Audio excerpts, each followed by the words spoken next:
Yesterday on the street I passed the 100% perfect girl. Yeah, good looking. Not really, no. Your favourite type then? Don't know. In fact, I don't really remember anything about her. Shape of her eyes, size of her breasts. She didn't really stand out in any particular way. Clothes weren't really anything special either. Her hair was still all bent out of shape from lack of sleep, but still, I knew. She's the 100% perfect girl for me.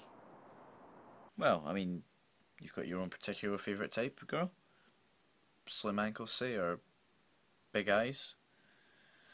Or you're drawn for no good reason to girls who take their time with each meal? I have my own preferences, of course. Sometimes in a restaurant I'll catch myself staring at the girl sitting at the table next to mine because I like the shape of her nose. Much as I like noses though, I can't recall the shape of hers, or even if she had one. All I can remember is that she was no great beauty. Strange. Yeah, strange. So anyhow, what did you do? Talk to her? Follow her? No, we just passed each other on the street. She was walking east to west, me west to east. It was a really nice winter morning. Wish I could talk to her. Half an hour would be plenty. Just to ask her about herself. Tell her about myself and what I'd really like to do. Explain to her the complexities of fate that have led to our passing each other on the high street of Tannhauser Gate on a beautiful winter morning. This was something sure to be crammed full of warm secrets, like an antique clock built when peace filled the world. After talking, we'd have lunch somewhere. Maybe see a play. Stop by the bar for cocktails. With any luck, we might end up in bed. Now the distance between us has narrowed to no more than a heartbeat. How can I approach her? What should I say? Excuse me, you don't have half an hour to spare for a little ridiculous conversation, do you? Ridiculous? That sounds like an insurance salesman. Excuse me, I don't suppose you know if there's an all-night cleaners in the neighbourhood? No, this is just as ridiculous. I'm not carrying any laundry for one thing.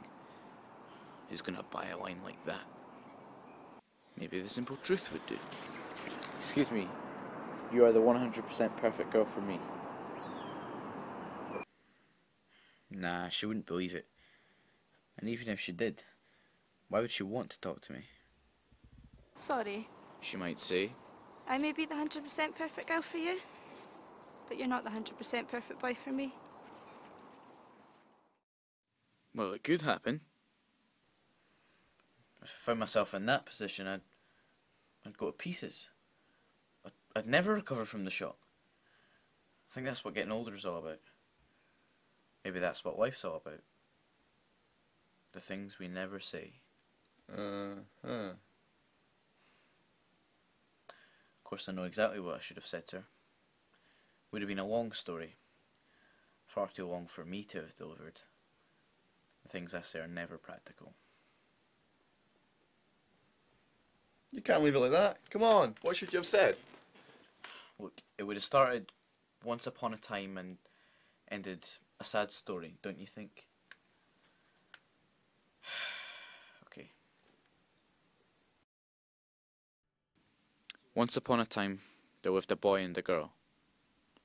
One day, the two came upon each other on the corner of a street.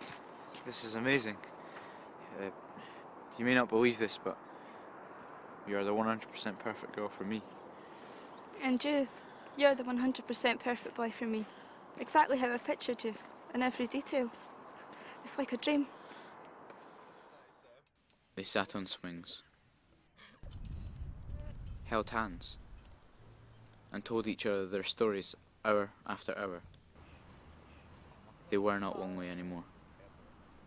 They had found and been found by their 100% perfect other. What a wonderful thing it is to be found by your 100% perfect other. It's a miracle. A cosmic miracle. Was it really alright for one's dreams to come true so easily? And so, when there came a momentary lull in their conversation, the girl said to the boy, Let's test ourselves. Just once.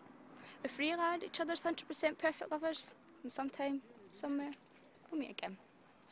And when that happens, we'll marry there and then. What do you think? yes, that's exactly what we should do.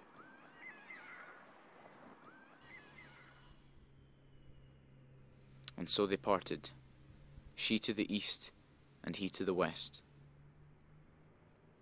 The test they had agreed upon, however, was utterly unnecessary. They should never have undertaken it, because they really and truly were each other's 100% perfect lovers, and it was a miracle that they had ever met. But it was impossible for them to know this, young as they were.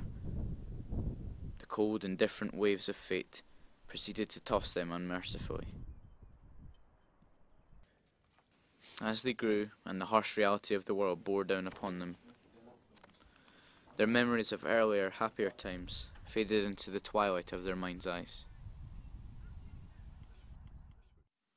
Time passed with shocking swiftness, and soon they were both much older. One beautiful winter morning, in search of a cup of coffee to start the day, the boy was walking west to east, while the girl, intending to send a special delivery letter, was walking east to west. They passed each other, and the faintest gleam of their lost memories glimmered for the briefest moment in their hearts. And they knew. He's the 100% perfect boy for me. She's a 100% perfect girl for me. But the glow of their memories was far too weak, and their thoughts no longer had the clarity of 14 years earlier. Without a word, they passed each other, disappearing into the crowd forever.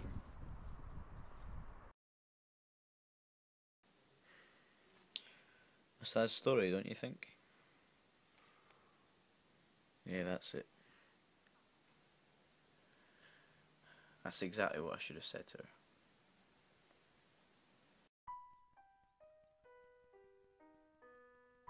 One more kiss, dear. One more sigh. Only this, dear, is goodbye. For our love is such pain and such pleasure.